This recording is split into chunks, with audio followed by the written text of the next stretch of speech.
We all have different strengths and we all have different weaknesses. And I can't, just the same way I can't parent my children the same. Yeah. I can't lead every single person on my team the same. You can't switch your kids out. You can't be like, you're not good enough.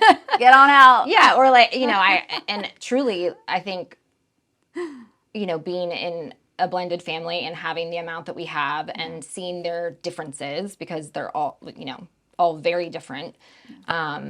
I really believe in bringing like those, the qualities that they want that they possess, forward, right? So I kind of take that same mindset into my team, where not everybody is going to be the next, leader or want to, advance.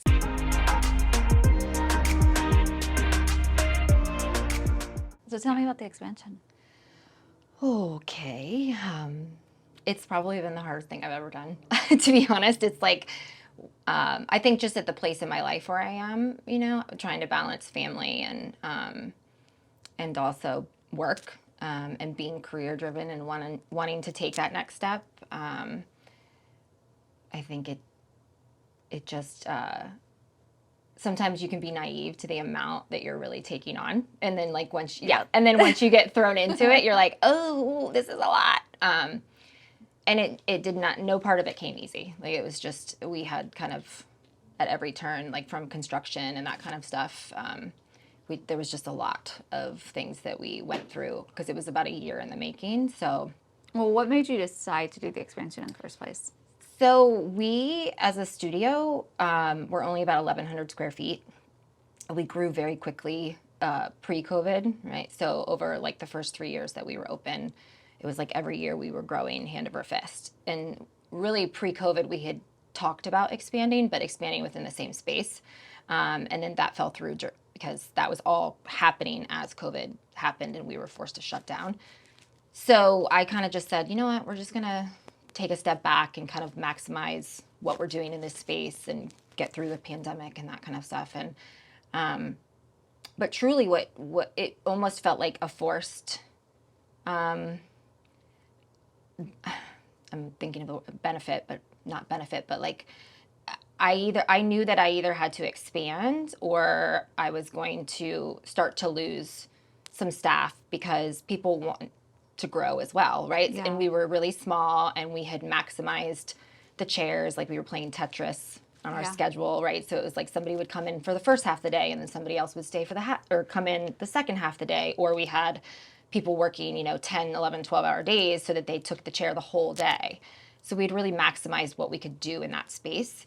And some of the stylists, or even I would say actually service technicians, because not everybody is a stylist. We have estheticians and everything else as well. But some of them had really reached their peak of what they could produce in that space as well. So it was almost like they wanted to be with us and the culture was great. But I knew that if we didn't take that leap, I was going to be forced to face change either way, because I was going to, like, those people were going to want their careers to keep going. So they were going to potentially find, a different space or choose something different, or I was going to be the one to take that step and make that change happen.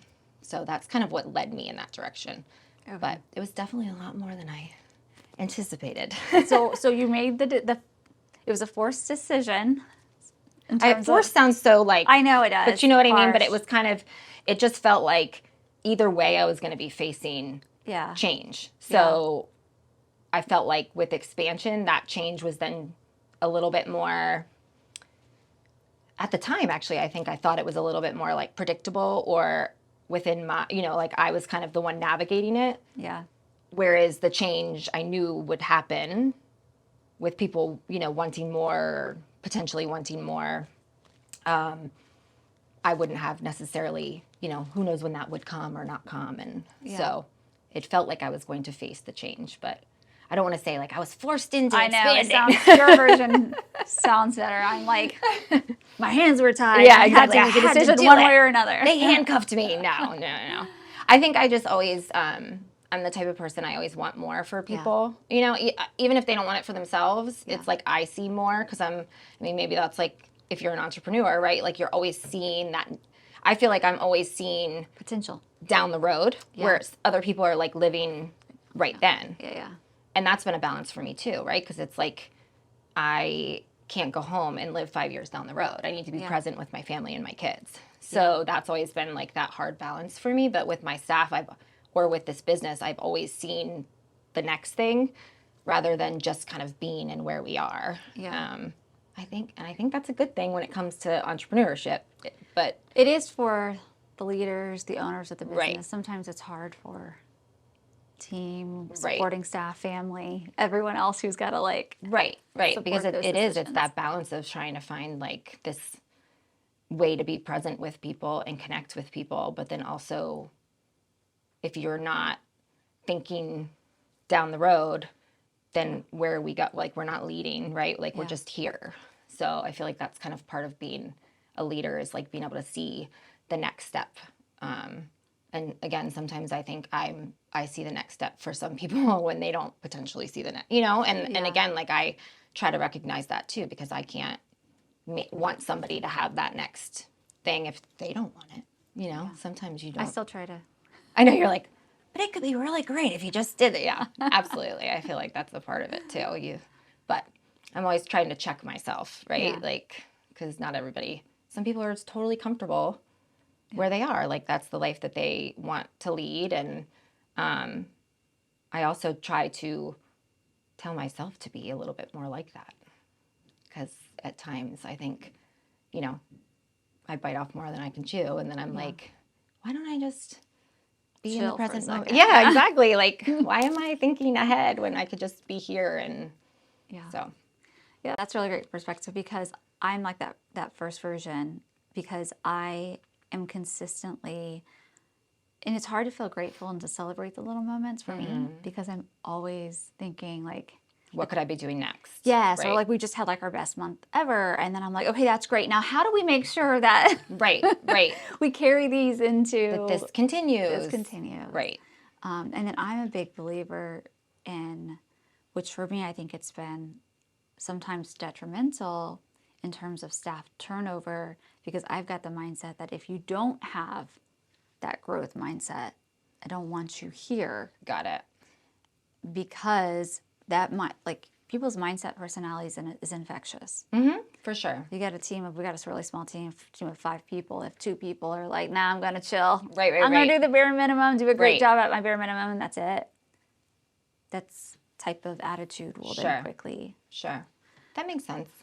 I actually tend to be not quite like that from the team perspective, but a little bit more of, okay, well, it takes all types of people to make the world go round. Yeah. So we all have different strengths and we all have different weaknesses. And I can't, just the same way I can't parent my children the same, I can't lead every single person on my team. You can't switch your kids out. You can't be like, you're not Yeah. ready to get on out. Yeah, or like, and truly, I think, being in a blended family and having the amount that we have and seeing their differences, because they're all, all very different.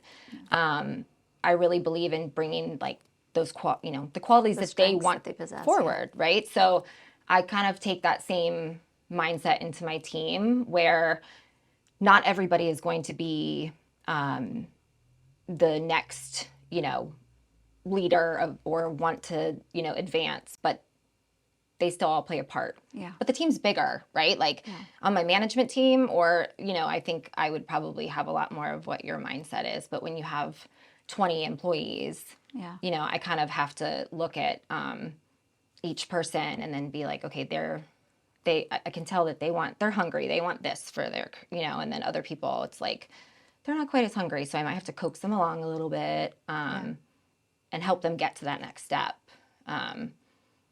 And I kind of feel like that's part of my job. Definitely take on a lot. How much coaxing until you either settle and say, well, that's just their personality, so we're going to let them be, versus it's time to either continue coaxing in a different manner, or it's time for us to separate. I probably do too much coaxing. I probably accept a little bit too much, to be honest with you. I think in all aspects of my life, I like I see that kind of like across the board. Yeah. But for me, I think that it's time to separate when my team says it's time to separate, right? Or when something like I listen to them, because what I've learned is Glow was my vision from the beginning, and it was something that, yes, I worked hard for and I created, but I think also because majority of the people that I staff are service providers, Yeah.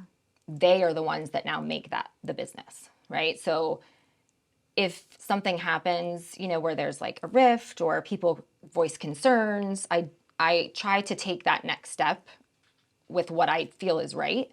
But I also believe that, in our culture, they have a lot of power and influence over what our brand looks like and who we are and what we produce. And so a lot of times and I don't mean to like be like, oh, people get, ganged up on or things like that, but I do try to listen and then kind of navigate leading with that input. Speaking of which, can you tell me a little bit about the business? I know what your business Sure, yeah. looks like, but for people that are like, what the heck are they talking about? What do they do? Yeah. So we are a studio. I call it a studio because salon is probably majority of what we do. But we had a treatment room in our small facility, so we expanded upon that. So we also have massage and skincare. So we have a massage therapist and a esthetician on staff as well.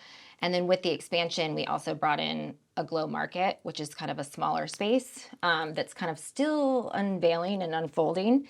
But the intention in our small space, we used to always have like giftables and fun things up front and, a lot of decor and stuff. So people loved, perusing and browsing. And I was always of the mindset, if somebody's here and they have time and they can knock, I think this is like the busy mom in me. I'm like, if I can knock out two birds with one stone and I can get a teacher gift and I can get my hair done, like that's a win, right? Yeah. So I kind of thought, why not expand upon that? Because people are always commenting that they love to look and what, see what we have. And then the thought was too that we could eventually bring in local vendors and it could almost be like a year-round farmers market, but like indoors, right? So we could have both, right? Like our own goods plus, other people that come in, or we would have people, showcase stuff for a month and that kind of stuff. So that was the intention, to also bring in the community. So now we're kind of like a little bit of everything. Mm-hmm. And we moved from about 1,100 square feet to 4,000 square feet. So it was a big jump. Where are you now? We are in the same complex, just like one building up. So it's in Ashburn, Pipeline Plaza. It's not a retail complex. It's more of a business park complex. And so we were like in the backside. We're now forward facing one building up. So we can have, a sign in the window and that. So we're more visible from the road. And I really didn't want to move far either. I didn't want to take the whole operation and go to a separate. Yeah. Yes, I just I feel like we're in an awesome location too, because Loudoun County being wide, you have the South Riding side and the 50 side, and then you have the 7 side, and we're kind of like smack dab in between. So it felt like, unless I'm going to open 2, this is kind of the best location for. That is a really good location too. To pull from like a wide range of Loudoun County, and even some Fairfax, because it's like right off the toll road. Yeah.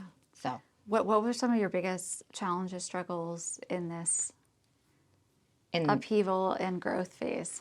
I think still it's really hard to run and manage a business and then also handle the expansion, right? So I think that was probably the hardest for me, was because then it just becomes 2 jobs, right? Like you have your job that you're already managing and doing on the daily basis, and then you have job 2, which is the expansion and everything that goes into making decisions about Are we talking about flooring, where things go? Architecture plans, all of it, because we actually we own the space that or Glow Studios doesn't, but the space was bought, so it's not a rental type situation. Got it. So from soup to nuts, a lot of the things that had to be done were my responsibility, because I'm not dealing with a tenant or a landlord and a budget where they're going to come in and do a lot of the planning and the architectures and the walls and the plumbing and stuff. So You are the landlord. exactly. So there was a lot of extra that went into that versus, just going and finding the next location and then just trying to. And I think I felt a lot of pressure too to try to get it right because it was the second go around. Yeah. So making sure, and of course it's not because that just, why expect that, right? But, that pressure is there because it's like, okay, I know all the mistakes that we made in the first location. I know all the things that we had to fix. I know all the things that didn't work. So let's make sure that we really hit the nail on the head and get those right. And we missed a few, but we're healing. And that's the way I approach projects, which I'm okay with this. A perfectionist looking at this would be like, oh my God, that's horrible. Right. I'm like a shitty first draft type person. Oh, for sure. I'm a little bit like that too. I don't know if maybe that's like an entrepreneur thing, but it's kind of like you just go and then, I'll fix that. It's fixable. Yeah. That's me. That didn't work out. Well, we can fix that. Yeah. Okay. I think honestly now, and this is going to be a crazy side note, but having kids and having a special needs son and then having, another son that has ADHD and things, I'm like, oh, maybe I have that. Yeah. Because it's like the executive functioning and the planning part, right? I just skip over and I'm and I don't fully skip over it, but skip or if it's that, come back and visit it if need be. Or if it's that trust of just knowing it's good. I'm going to figure it out, Yeah. right? Regardless of if it doesn't work or if I fail, I'm going to figure it out and it's going to work out in the end. And I think that that's kind of that blind Trust. Almost trust that you have to have as an entrepreneur, right? Because even if you fail, you're failing, but it's going to be okay. Have you tried to start another business outside of what you currently do? No. Okay. Reason I ask is 'cause I'm 100% on board with everything you're saying, and that's exactly how I would describe my brain. But I'm launching something that's different than what I've ever done, and I'm like, this is what normal people feel like when it comes to second guessing myself, not wanting to launch, making excuses, and I'm like I've been trying to launch this thing for 3 years. I'm like, what is why can't wrong? I get it? Yes. Yeah. Whereas with this business. But I often wonder too, because there are other endeavors that I've wanted to take that just have never really come to fruition. And I wonder how much of that is a time thing, right? This business that you started first is your baby and, your, I don't know. And then all these other things that I want to do, I don't put as much emphasis or focus on those things. I want to do them, but I can always find a reason why I can't put all of my, focus on that. So I don't know, but that's play a role in it. Yeah. Yeah. It's interesting because that was kind of, with my husband starting a second brand on top of already having a brand on top of us having Glow. And, it was, that's kind of what happened, right? It's said, honey, I'm a serial entrepreneur. Yeah. We are. It's really hard to build something and then put the amount of time, energy, when you're also still trying to run and especially in small business and in areas where, things are not cheap and right. So you're constantly battling, especially as a startup, making sure that you count every penny and know where it's going and that you can stay afloat. And so a lot of it too is that time resource. For sure. Right. The money resource is one thing, but then there's loans. There's things where it's you can get it, whereas that time resource when you're a mom. Yes. You already have a business. Yes. You still want to be able to take care of yourself health-wise and exercise, and it's I say that all the time that if I wasn't a mom and, I would probably live there. Yeah. Now, I say the same thing. I don't know if that would be a great quality of life or not. I don't think so because I do think that although we have strengths, again, it is important to have a balance in life and to, I love my children. I think it would be a beautiful place to live though, just saying.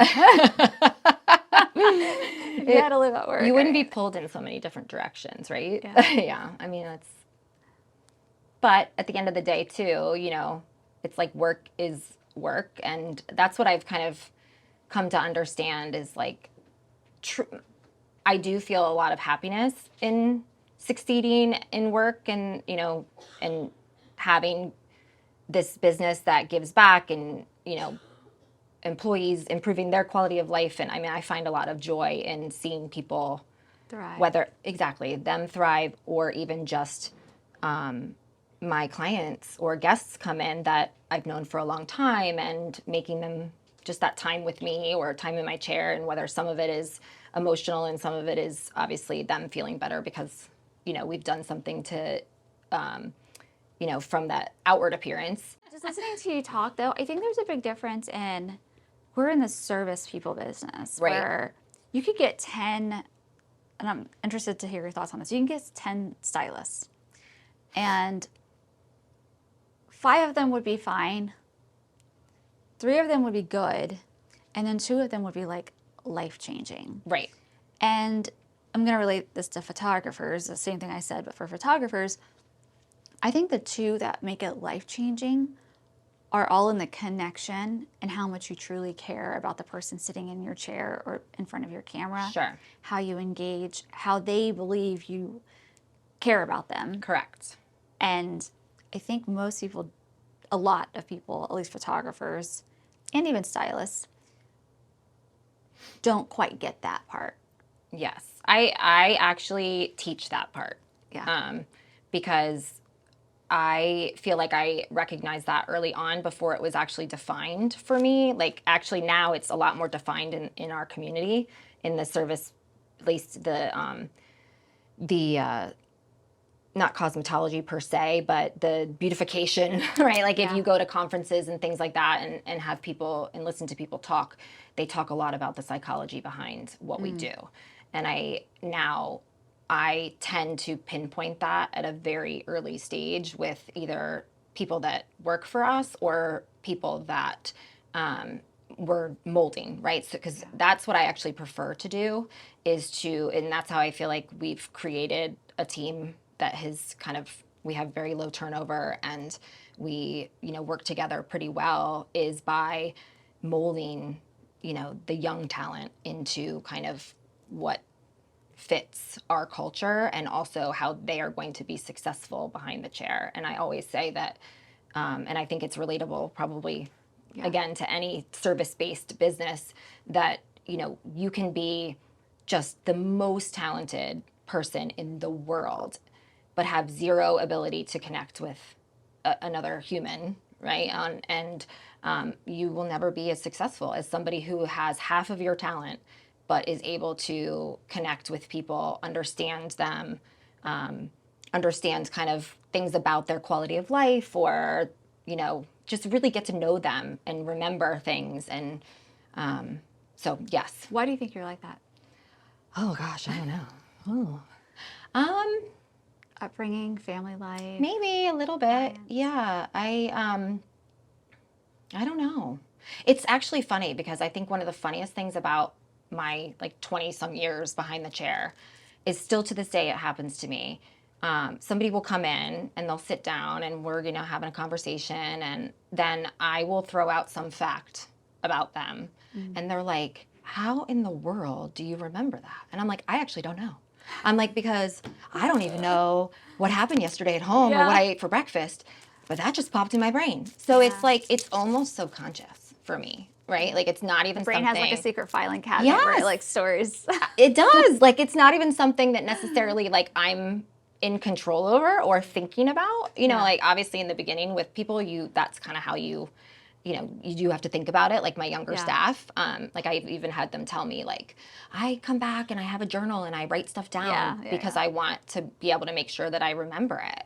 Meanwhile, somebody will come in that I've met 2 times and I'll say something to them, and I'm like, didn't your dog just have surgery? And they're like, what? And I'm like, I don't know. I don't know. My kids would yell at me and tell me I forget everything, but I know your dog had surgery. Yeah. I don't know. And that stuff means a lot to people. It does. Yeah. I think it's like, I care. Right? I care about you as a person. I care, like, you're not just a number. You're not just coming in and... I care too, but I can't remember. I know. Crap. Like I said, it's my superpower, right? Like, I don't know what that super person is called, but that's my, random superpower is that I just have, like, I don't know.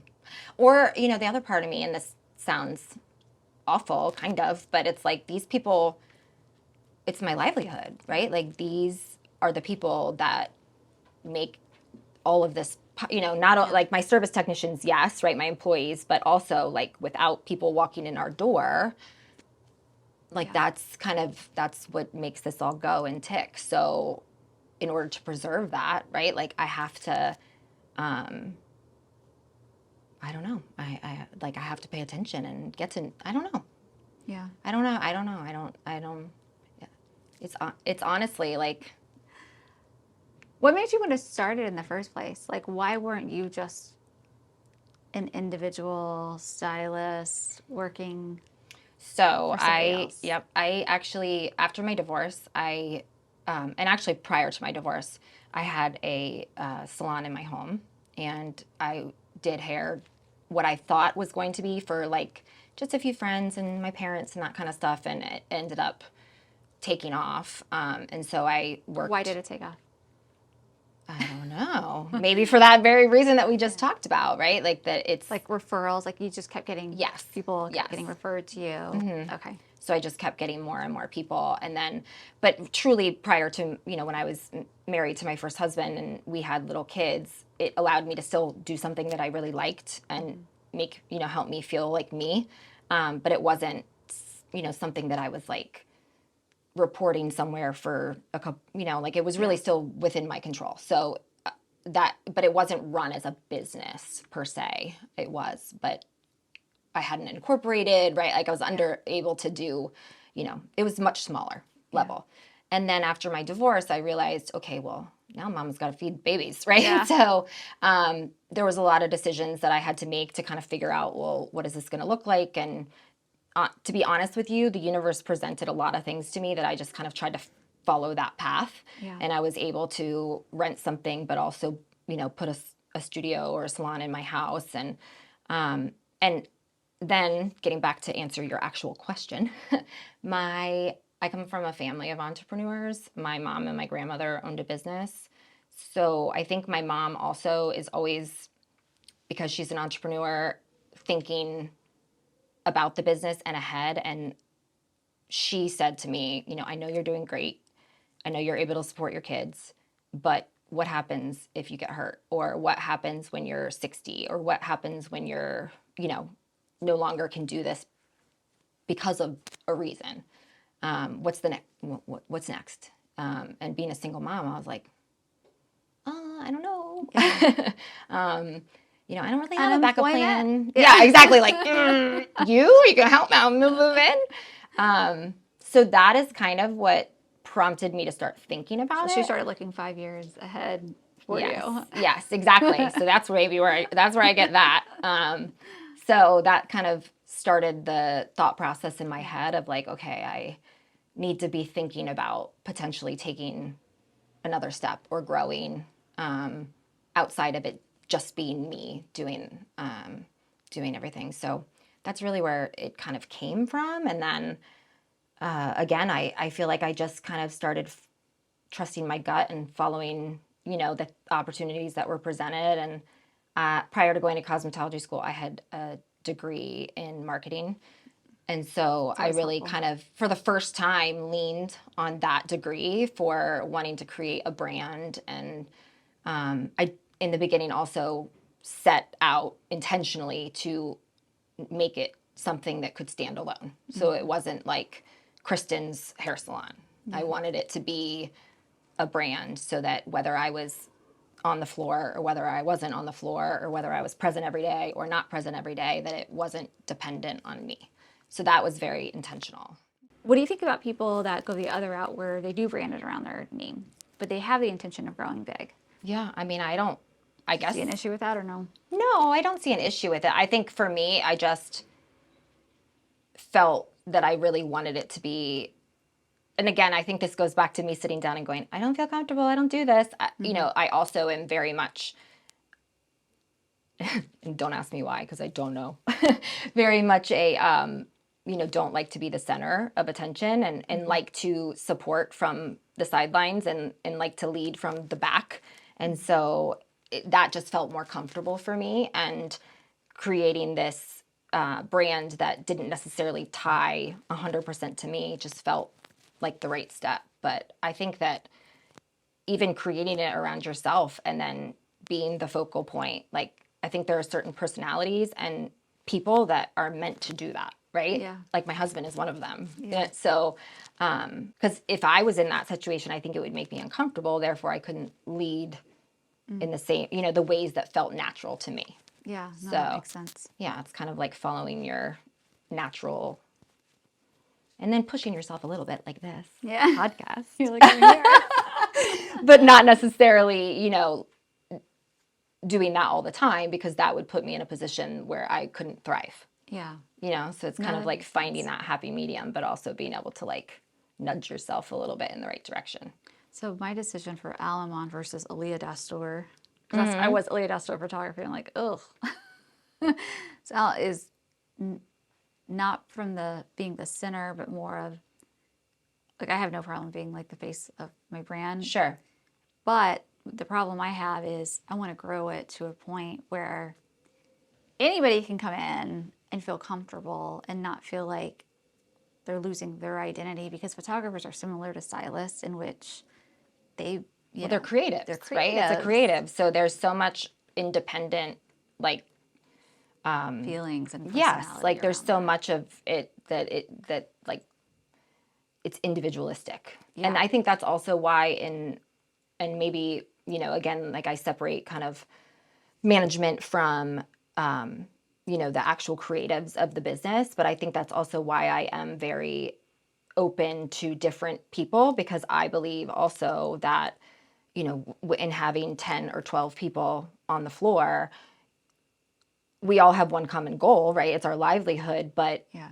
there's also that amount of people and differences in the world. So somebody might be attracted to stylist A or esthetician A, Yeah. but another person is going to feel more comfortable with B. And so Yeah. it's kind of like making sure that you have that wide range of people that represents, what the world looks like outside of the business. Yeah, and I want to make it clear for anybody listening, my challenge with team members isn't the diversity part Sure. as much as it is the drive. the drive. Yeah. So Yeah. I want to make that clear. I Oh, do go 100%. out, and I know 100%. you know, but Yeah. I just don't want to Yeah.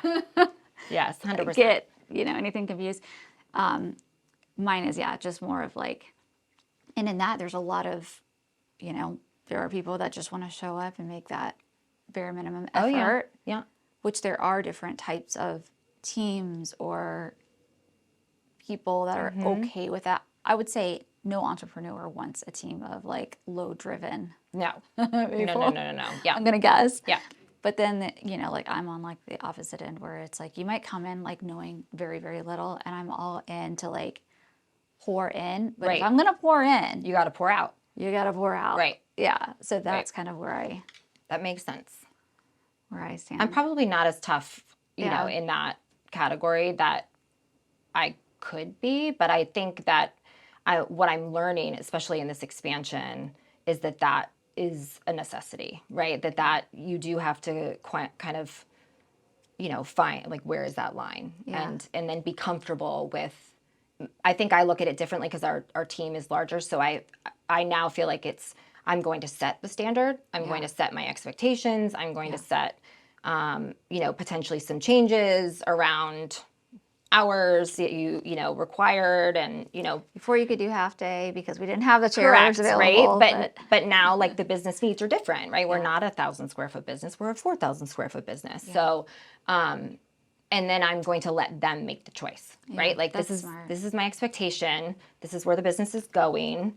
It's different. Yeah. Everybody's going to have to get used to it, but like you guys get to make that choice, right? Like you can decide to go that direction and be a part of it, or, you guys, and I've always said that to my staff, because the reality is the type of studio or salon that I own, or that other, independent salon owners have, is really on the downturn. Yeah. Because now there are other options, because everything changes in the world. So now there's salon suites, and you see estheticians and hairstylists and massage therapists, right? Like running their own little independent businesses in these salon suites. What's the positive, like, if somebody was watching this and they're like trying to decide, do I want to work with somebody like Glow or do I want to go get my own little... I talk about it all the time because I feel like it's important, again, like that my stylists, and it is our biggest competition, but it's also, instead of fearing that competition, I tend to address it head on. Embrace it. Yeah, and saying like, that is where you could go. Yeah. But you also need to understand what that looks like and what that means, right? So, you know, you're able to come to work here and show up for your hours that you're going to be here, and then you go home, and you know, the rest of that time you're able to shut off, right? Because the business is handling everything. And so I think what's happened is that while I do believe that there are people that thrive in those environments, I was one of them because I, you know, was basically doing the same thing in my home. There are also people that are choosing that, not really understanding the full implication of that choice, right? Because for them, it just, oh, well, I get to keep 100% of my, you know, my dollars. And it's like, well, sure you do, but your time is also worth money, right? So not only are you now going to be behind the chair for 30 to 40 hours a week, your time is also money in scheduling, in rescheduling, in product, in all, in your taxes, and your accounting, and your books, and marketing, right? So there's a lot that, you know, and then even if you don't care about that piece, the tax piece and the business piece gets a lot of people. So that's where I think, you know, what I've learned being an entrepreneur, and I've even learned a lot about, you know, business, and that as I've grown, the average person isn't of that mindset, right? Like it's just not even something that they recognize. So I think that it's, again, like you're kind of stepping into this situation without really having a full understanding of exactly what you're stepping into. What you're getting into. Yes. I know. I feel all that. I was trying to remember the name of the book. It's a very, very popular book, but essentially it's about like this baker. It's a business book, but it's the baker that wants to bake the cookies that works for a bakery shop. And then they're like, oh, I could do this all on my own. Right. And then it's like, you don't realize, no, actually, you're not just baking the cookies anymore, aka cutting hair or taking pictures. Oh, yes. It's like now you've got to find the space. You've got to pay for the space. Yes. You got to pay for the ingredients. You've got to pay for the customers. You've got to pay the taxes. Yes. So it's like people are like, it's a different essentially job. 2 jobs, right? Like running the business. Yeah. Yes.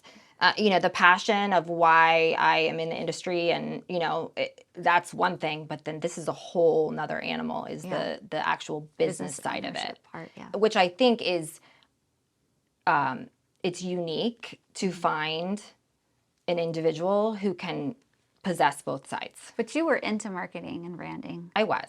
So yes. I find I mean, and that was a business, you know, it was in the business school, right? Yeah. So I had to take accounting. I had to take, right? So I definitely, and I think just coming from a family of entrepreneurs, I often say the dinners, because I was also an only child. So at our dinner table, you know, especially when my mother and my grandmother were together, so if it was like a family affair, like we weren't talking about maybe what other families are talking about. Like it was something about, you know, such and such in the business, and right. So tax reform or something. Yeah. I mean, it was my whole childhood. So even if I didn't want to do it, it was like, you know, it's just literally a part of my DNA. It is. It's a part of the DNA. So speaking of being a single child growing up, what was your, who are you outside of business? Like, where did you come from? Mom. That's it. I am mom. Yes. I came from this area. I was raised in Northern Virginia. My parents still live in Oakton. That's where I grew up. My grandparents lived out on the battlefield in Prince William County, so on the outskirts of like Manassas area. Yeah. And my mom and my grandmother started a business in that community when I was a baby. So that really was, I always say, like, my parents didn't have more kids because that was the kid, right? Yeah. It's their sibling. Yeah, exactly. My sibling is that business. Yeah, and then I came out to Loudoun County a year or two before I had kids. Kind of like, I feel like my whole generation of Fairfax County or Arlington County residents did the same, because Yeah. now it's, half of my high school lives out here, half of my husband's high school lives out here. Yeah. So came out here, and then that just became homes. And really outside of my work day, it's, wife and mom and special needs advocate, really, for my son. He definitely changed the game for me as far as just understanding around perspectives and even just, again, awareness, I would say.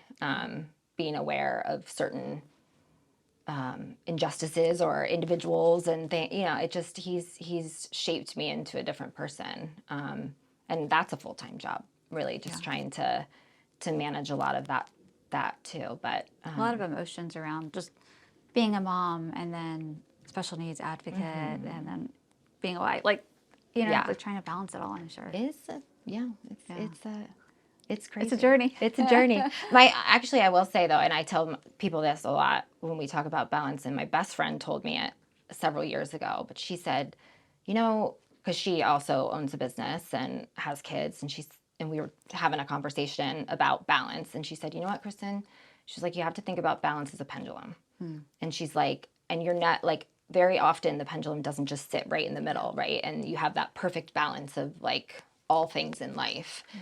She was like, the pendulum often swings from one side to the other, and you have to be okay with that, right? So you're never going to be the perfect mom, the perfect wife, the perfect boss and stylist on one day, right? It's impossible. She said, but you can define, like, today I'm going to really focus on this, and I'm going to kill it, right? I'm going to tell the kids, one area. Monday, Thursdays, and Saturdays, I'm going to be awesome. Yes, don't count on me. The other days I'm out, right?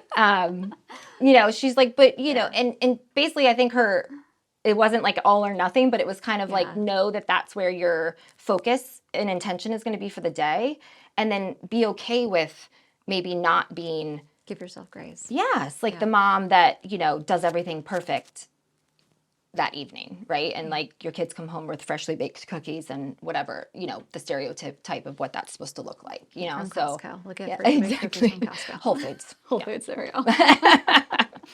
So that's, but I always think about that with balance half of that journey is, again, giving yourself grace, giving yourself, and like having that conversation with yourself of like, again, I expect to be perfect and have this perfect balance, but does anybody? And I wasn't the perfect mom today. Like, there's tomorrow. Yeah. Like, okay. Well, Wednesday wasn't their day. Exactly. So we'll try. Exactly. Like, oh, sorry, it didn't work out. Yeah. But I mean, I think that's, you have to. Otherwise, you would go crazy. You tear yourself apart and feel some guilt. Yeah. I mean, which we do anyway. But You can control it a little I try to just, it's more just when I'm having those thoughts, like self-correcting, right? And then trying to say to myself, like, okay, this is what I would tell somebody else. Yeah. So I need to apply it to my own Something circumstances. that I've been saying a lot lately, I find myself thinking of is like, you are not your emotions. You have to remove yourself from like, you can feel a certain way, but that doesn't define who you are, and don't take actions and feelings on those emotions. Sure. I was having this conversation with my daughter where I was like, you might, like, if you just did how you felt all the time, you would be a big slob in bed doing nothing. Right. Because you don't feel like she has to let the dogs out in the morning, early in the morning. Like, you don't feel like letting the dogs out or feeding them, but guess what? Like, they would be hungry. Yes. And their kennels would be a mess. Yes. Like, I think, again, the balance in that is still addressing the feeling, right? And still being aware of the feeling, right? Yeah. And then making the choice to, like, that's where the power is, right? Is making the choice to act on it or not. And it's actually funny that you bring that up, because I think a lot of my feeling was shut down, being a single mom and, working, and until I met my current husband, and I didn't realize how shut down until we met. You're like, I could feel again. Yes. And, it's been a good thing, but I was like, I wasn't even identifying. Like, I wasn't even aware. Like, if I was exhausted at the end of the day, like, I didn't put a feeling to that, right? Or allow myself. So you kind of were on the other end of that. Truly. Like, it was just like, I just will disassociate from the feeling. I don't want the feeling. And so, whereas he's extremely emotions and feeling driven. Yeah.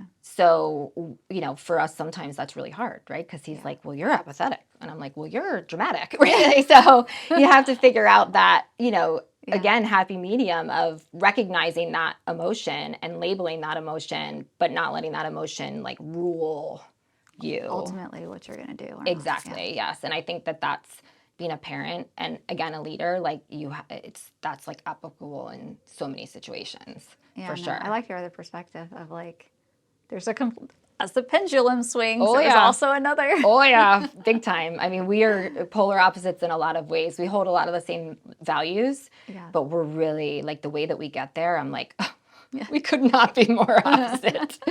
I'm like, okay. But in that, we've struggled at times, but I believe that the things that I have had to embrace, again, like given that, have made me, a better mom, a better leader, more self-aware over certain things. And it's nice when you do get, whether it's your friend, a spouse, whoever, that gives you a different perspective. Sure. Especially if the values are aligned. Yes. And like you said, the way you get there will only help you grow. Exactly. So I think we've both been able to grow a lot. It has not been with lack of difficulties and hard times at all.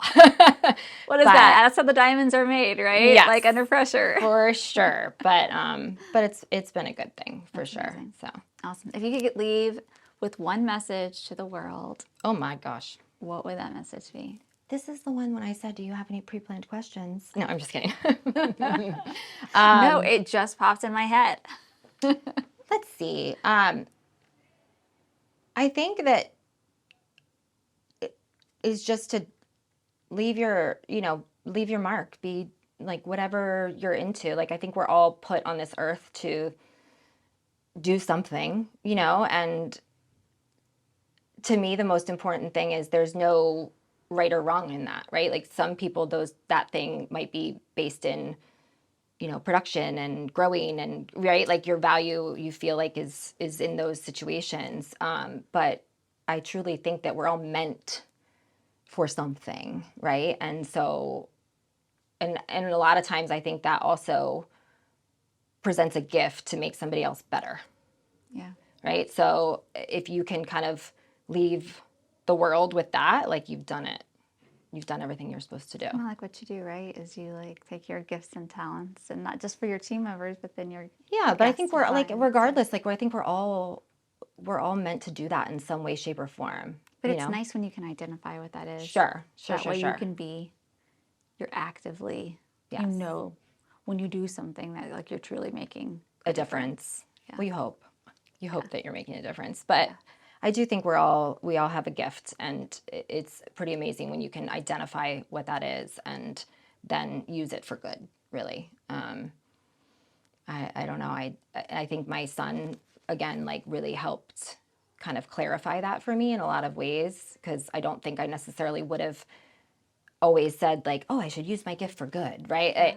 Yes, in certain ways, but I think that he really helps me understand like how important that is in just raising him and dealing with the emotions and feelings behind that. And because you incorporate that into your studio as well. Correct. Yes, that was part of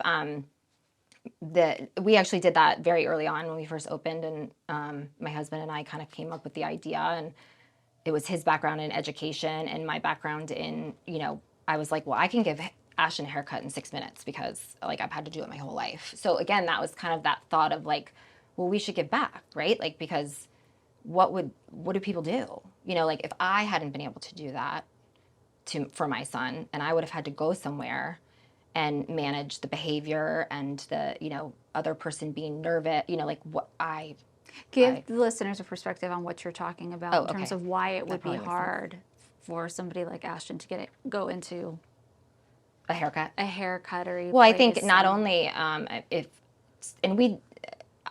with my son, I'm speaking primarily about the autism spectrum, but really children with disabilities in general, it can be different because of anything from they're in a wheelchair and the wheelchair has a back to, it just creates difficulties as far for the person, right? It presents a different situation than what we're used to. Mm-hmm. We're used to come in, sit down, I control the narrative, I'm going to do, right? So it can present something that's different than the norm. And then with other disabilities, you have sensory issues. So you have kids that are very tactile defensive. They don't want anything with buzzing or, anything touching them. And especially like, in sensitive places like around the ears and the head, it's definitely a lot of them. It's a tactile defense. And a lot of that is also with special needs because there might be also from a comprehension standpoint, some limited ability there, and because a lot of children with special needs, especially given the autism spectrum, they learn based on experience. So, and even what I've realized is a lot of people with ADHD, right? Like we're not great at executive functioning, so we learn by doing it or by feeling it. And the autism spectrum is kind of that on a broader level.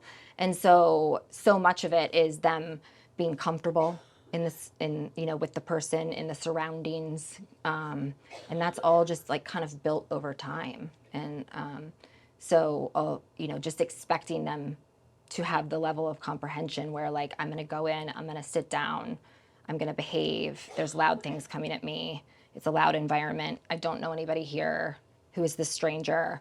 Right? Mm-hmm. Like they don't understand what's happening, and so obvious tactile defense is kind of their first. Yeah. Their fight or flight, right? Like our bodies kind of go into like, whoa, I can't handle this, and so then you get behavior.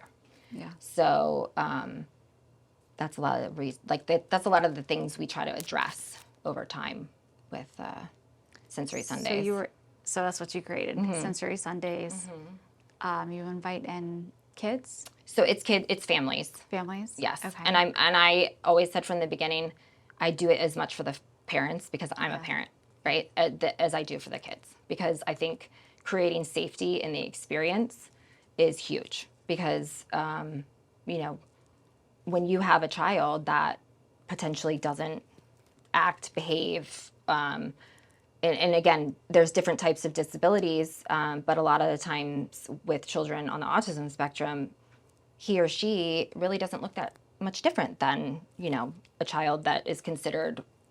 The word they use is neurotypical.